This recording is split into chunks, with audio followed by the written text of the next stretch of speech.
La opinión de Aquiles Córdoba Morán en Antorcha TV. Compañeros antorchistas, amigos que nos hacen el favor de su atención, hoy quiero platicar con ustedes el tema de el proyecto de presupuesto de egresos de la Federación que acaba de ser presentado por el secretario de Hacienda a la Cámara de Diputados el 8 de septiembre.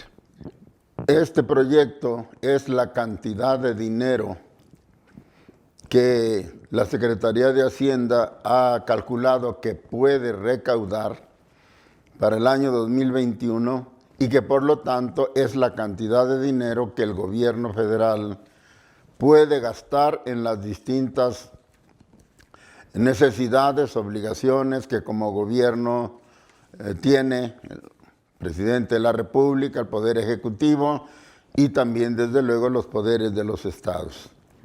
Según información segura de los medios, el proyecto de presupuesto para el año 2021 que presentó el secretario de Hacienda es de poco más de 6 billones de pesos. Es decir, también lo señalan los medios, es prácticamente idéntico al proyecto de egresos que se presentó para este año 2020. La disminución es pequeña, es insignificante, es prácticamente lo mismo lo que se proyectó para 2020 con lo que se proyecta para 2021. Y aquí surge la primera cuestión que yo quiero comentar con ustedes. ¿Cómo se explica esto? ¿Cómo es posible que la Secretaría de Hacienda esté calculando que en este año puede reclutar lo mismo que el año pasado si las condiciones del país son, como a todos nos consta, sumamente diferentes? El año pasado no teníamos coronavirus, el año pasado no teníamos, por lo tanto, caída del empleo, no teníamos caída del consumo, no teníamos caída de la actividad económica, es decir, había muchas más fuentes de ingresos fiscales para el gobierno que en el año actual. Según lo que he podido yo entender de las notas de los especialistas, este milagro de empatar, de igualar el presupuesto del año pasado con el actual se logró primero castigando, haciendo recortes importantes a varias dependencias federales y organismos autónomos cuyo funcionamiento también es de importancia para la vida institucional del país. Entre los más castigados está el presupuesto para la cultura, que ya de por sí ha venido siendo castigado por el gobierno actual. Parece que al gobierno actual de la Cuarta Transformación la cultura no le interesa, no es importante. Se le recorta también a la Secretaría de Gobernación, a la Secretaría de Hacienda, a la Secretaría de Energía, CENER, a la Secretaría de la Función Pública, a Relaciones Exteriores, a la Secretaría del Trabajo, a los tribunales agrarios, a la Oficina de la Presidencia de la República, la que está a cargo de Alfonso Romo, a la Comisión Reguladora de Energía, a la Comisión Nacional de Hidrocarburos, a la Consejería Jurídica del Gobierno Federal, que está a cargo de Julio Scherer, entre otras. 12 dependencias y 3 organismos autónomos son castigados en este presupuesto. Se les hacen recortes de diferente magnitud, pero todos ellos severos, pudiera yo decir, para poderlos integrar ahora esos recortes a el proyecto de presupuesto de egresos de la Federación. La otra fuente, el otro factor que ha permitido empatar el presupuesto del año que entra con el de este año son los criterios generales de política económica del gobierno. Estos criterios generales de política económica del gobierno son lo que el gobierno estima que va a ocurrir con algunas de las variables más importantes de la economía y que son la base para el cálculo que hace Hacienda del proyecto de presupuestos de la Federación. El cálculo que hace Hacienda no se hace sobre datos ciertos, sobre dinero existente o sobre dinero checado directamente en las fuentes de donde tiene que proceder, sino es un cálculo matemático que se hace sobre la base de estos indicadores de la economía, cuyo nivel también es estimado por Hacienda. Los principales son el crecimiento del Producto Interno Bruto. Según el proyecto de presupuesto actual, el Producto Interno Bruto de México se estima que crecerá para 2021 en 4.6%. El otro factor es el precio del petróleo, que se estima en $42.1 por barril. Y junto con esto, la plataforma de exportación de crudo, es decir, la producción petrolera que se estima en 1.8 millones de barriles diarios para el año que entra. Y finalmente se toma en cuenta también el tipo de cambio, es decir, el precio del dólar en pesos mexicanos, que se está estimando en promedio en $22.1 para el año que entra. Los especialistas aseguran que estas expectativas de la Secretaría de Hacienda difícilmente se van a materializar. En primer lugar, no es posible que la economía crezca para el año que entra 4.6%, porque hay, sabemos todos, una gran mortandad de empresas que tuvieron que cerrar sus puertas, algunas temporalmente y otras definitivamente por razón del enclaustramiento de la pandemia y la baja de la actividad económica, y también por falta de apoyos del gobierno federal. Hay un gran desempleo. Se sabe que de los empleos formales, es decir, los que registra el Instituto Mexicano del Seguro Social, se han perdido aproximadamente 1.117.000 empleos. Pero estos son los empleos formales. Los empleos informales y los que se autoemplean son muchos más. Se estima en 32.000 mexicanos que han perdido su empleo. La baja de la actividad económica también reduce la capacidad tributaria de las empresas, de los negocios, baja el consumo de la gente, baja por lo tanto el IVA, y entonces no es posible. Hay otros factores, pero no me quiero detener más.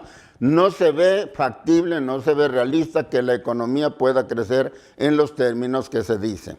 Se piensa que $42.1 por barril de petróleo puede ser optimista. Pero lo que sí dicen que es optimista es estimar en 1.8 millones de barriles diarios la plataforma petrolera de México. Se piensa que esto simplemente no se va a alcanzar. Y finalmente, calcularle 22.1 pesos por dólar en el año que entra tampoco parece muy exagerado, aunque pudiera ser incluso mayor el deterioro de la moneda mexicana.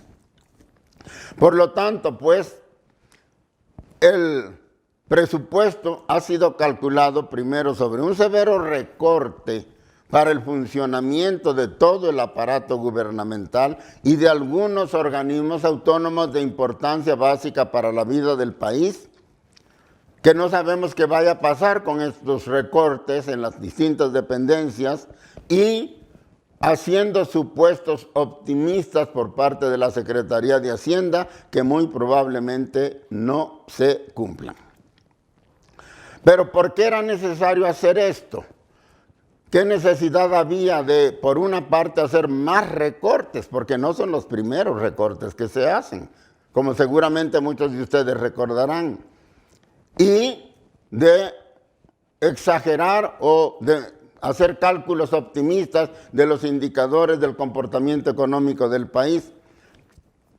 ¿Qué necesidad había de hacerlo? ¿Qué necesidad había de empatar o de igualar el presupuesto de este año con el presupuesto del año que viene. La necesidad, y aquí viene, digamos, otra parte de lo que yo quiero subrayar, la necesidad se explica porque ese presupuesto se tiene que distribuir, tiene que detallarse cómo se va a gastar, y esto lo van a tener que conocer los diputados y lo van a tener que aprobar o lo van a tener que corregir. Y entonces, para que la distribución actual de los gastos del gobierno no parezca un disparate, se hace este cálculo optimista, este cálculo que probablemente no se cumpla, de más de 6 billones de pesos para el 2021. Ahora, ¿cómo propone el gobierno gastar este dinero? En primer lugar, es claro que al presidente solamente le interesó, a través del secretario de Hacienda, por supuesto, beneficiar a los programas que él de por sí viene impulsando, a sus programas estrella que viene impulsando desde el primer día de su gobierno y que todo el mundo dice que son programas de carácter asistencial, dedicados, enfocados a los grupos más vulnerables, a los más empobrecidos del país, con clarísimos propósitos electorales. Por lo tanto, el presupuesto de este año, del 2021, se está repartiendo con un clarísimo sentido electorero. Se trata de ganar las elecciones del año que viene y el presidente está haciendo todo para que el presupuesto del país vaya en ese sentido. Estos son los datos. El Tren Maya, que es uno de sus proyectos estrella, todos lo sabemos, sube de 24,000 millones de pesos a 36,000 millones de pesos en este presupuesto. 48.5% de incremento para el Tren Maya. La refinería de Dos Bocas sube de 41,000 a 45,000 millones de pesos, 9.1% de incremento. El aeropuerto de Santa Lucía le asignan 21,315 millones, que es un incremento de 296.8%. Y finalmente, el tren México-Toluca, el tren suburbano México-Toluca, que se le asigna un presupuesto de 7,000 millones, que equivale al 246% de incremento. Por otra parte, están sus programas asistencialistas.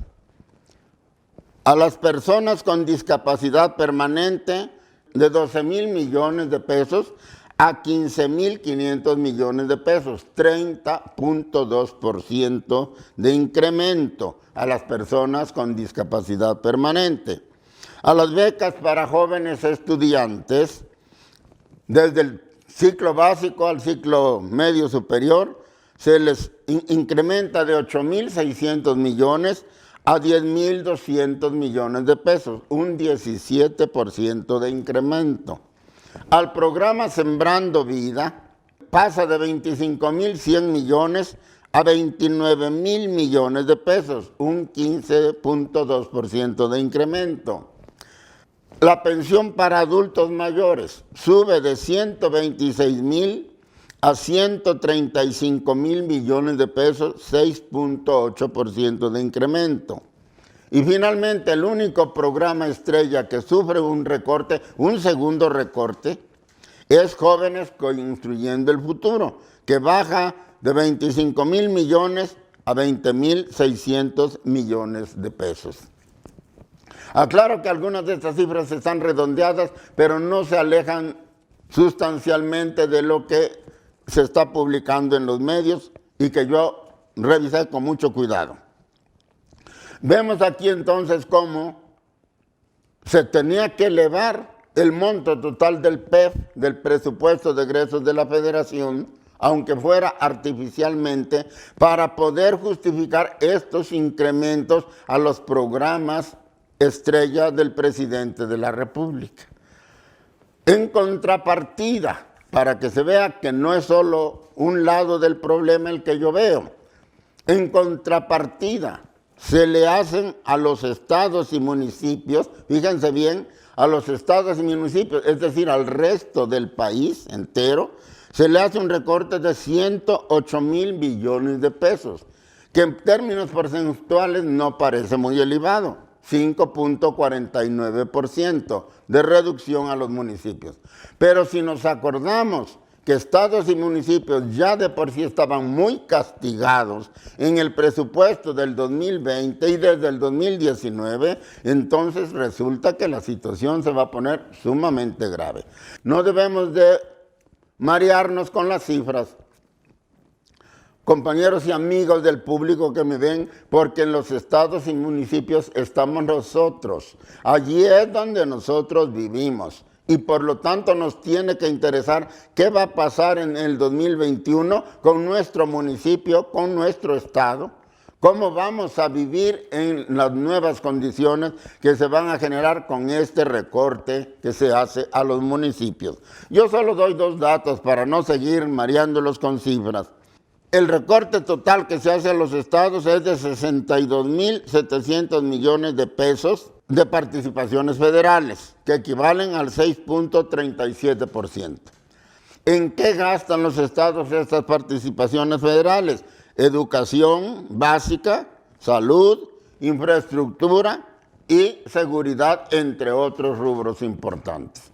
Es decir, que ahora los gobiernos van a tener menos dinero para la educación básica, la que depende de ellos, para la salud, que depende de ellos, para la infraestructura que tiene que ver con el desarrollo material del estado entero y de los municipios, y para la seguridad pública, que ya de por sí es un desastre a nivel nacional. Ahora se le están recortando 62.700 millones de pesos en este terreno. Y el otro dato que quiero que recuerden los que vivimos en los municipios, en los estados del país, es el ramo 23. Que incluye fondos, fideicomisos y programas de gasto federalizado para el fortalecimiento del desarrollo regional y municipal mediante proyectos y programas de infraestructura física.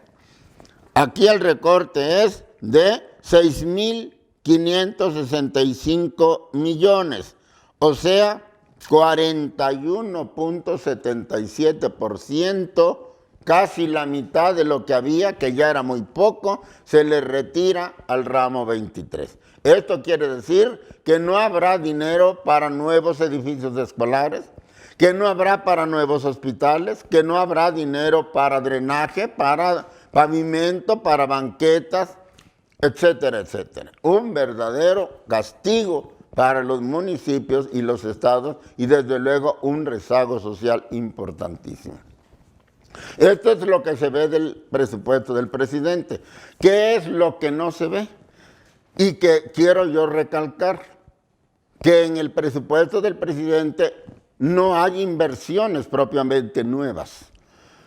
El dinero que se va a invertir en infraestructura es el que va al Tren Maya, a la refinería de Dos Bocas, al Tren México-Toluca, probablemente al desarrollo del Istmo de Tehuantepec. El mismo presidente ha dicho que de sus programas de infraestructura, estos que acabo de mencionar, se van a generar 150,000 empleos.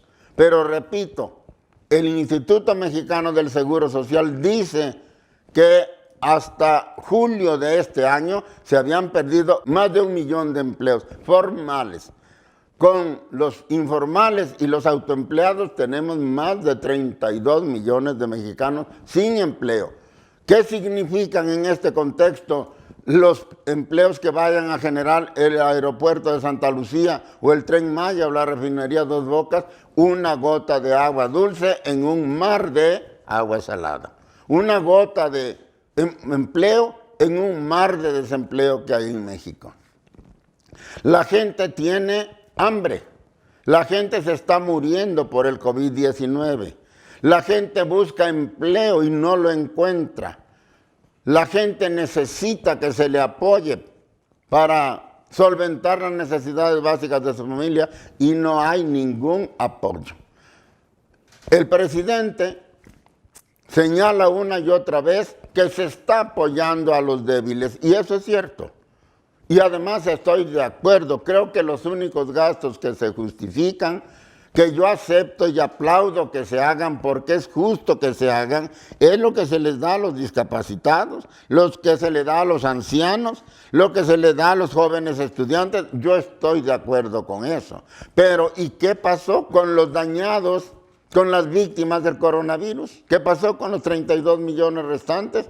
¿Y qué va a pasar con los estados y municipios con el recorte severo que se está haciendo a las participaciones federales y al ramo 23? El resultado final es que la economía, como dije al principio, no va a crecer al 4.6%. El mismo Banco de México, en esta condición tan compleja, tan difícil, no se siente seguro. No nos da datos seguros de qué es lo que va a pasar, por ejemplo, en la recuperación de la economía. Y nos dice que puede ser un fenómeno en B minúscula, B de vaca, que iría de 4.6 a 5.8% de crecimiento. O puede ser en una B pero profunda, o sea, que iríamos de 2.8 a 4.1%. Y finalmente, una caída en U, es decir, caeríamos, nos recuperaríamos muy lentamente, que significa que al máximo que llegaríamos a crecer el año que entra es 1.3%, en caso de que la caída sea en forma de U. No hay manera de pensar que la economía se va a recuperar aceleradamente. El desempleo va a seguir, el hambre va a seguir, la enfermedad va a seguir, la falta de trabajo va a seguir, la falta de educación verdadera para los jóvenes va a seguir, y esto es lo que a mí me preocupa. Lo he dicho otras veces y lo reitero ahora, nosotros los antorchistas no somos gente que ande buscando el prietito en el arroz solo para desprestigiar al gobierno en turno. Hemos sido críticos de todos los gobiernos anteriores a López Obrador, priistas y panistas. Y no solo hemos sido críticos de palabra, nos hemos manifestado contra ellos. Gracias a eso se ha creado la imagen de que somos un grupo de choque y un grupo armado y todas las calumnias que muchos de ustedes conocen. Dada nuestra lucha terca, nuestra lucha persistente por remediar la desigualdad que hay en el país, la pobreza que hay en el país. Y repito, esto no lo estamos haciendo con López Obrador. Nadie nos puede acusar de habernos convertido en críticos aguerridos ahora con López Obrador porque somos enemigos de la Cuarta T. Eso es falso. Y lo demuestro con datos muy precisos. Repito, siempre hemos sido críticos y luchadores contra el PRI, contra el PAN.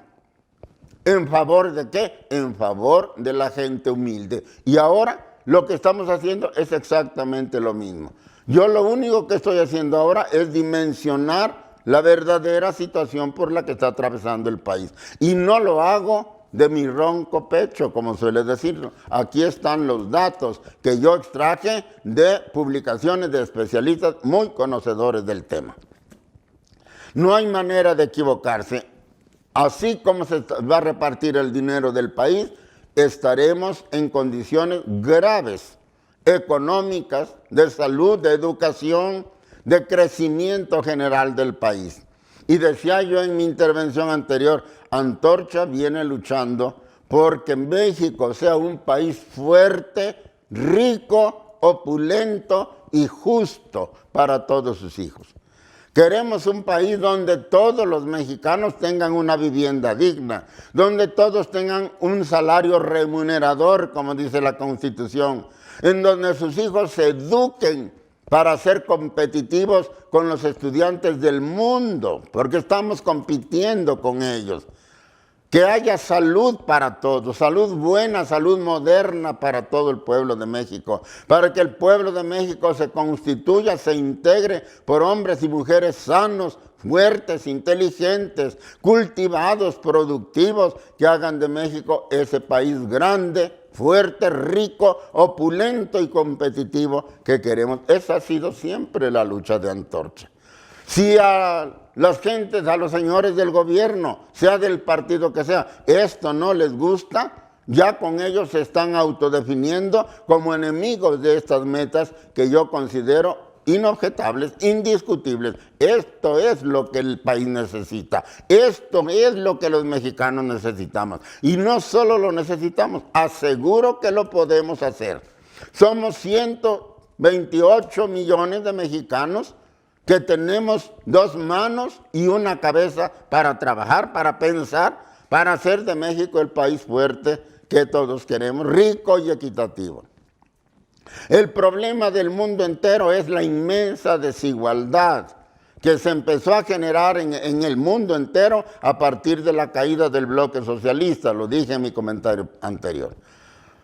Se impuso el neoliberalismo a nivel planetario y el resultado es que la igualdad en el mundo ha crecido a niveles verdaderamente de locura, verdaderamente absurdos. Y la desigualdad es madre directa e inmediata de la pobreza de la gente. Unos se han hecho ricos y muy ricos y la inmensa mayoría del planeta se ha hecho pobre o muy pobre. Y este fenómeno es el mismo que estamos viviendo en México. Y ahora lo que yo digo, me he ocupado del presupuesto que acaba de presentar el secretario de Hacienda a la Cámara de Diputados para decirles, y esta situación, analizando el proyecto de egresos de la Federación que se presentó, no tiene una salida. No se ve que se esté pensando en retomar el crecimiento vigoroso del país. No hay verdadera inversión productiva, no se está impulsando la inversión y sin inversión no se produce riqueza, no se producen empleos, no hay mejora de salarios y no hay nada. Esto se va a poner muy negro para el año que entra. Como dijo un chistoso, y con eso cierro mi comentario, lo bueno de todo esto es lo malo que se va a poner el año que entra.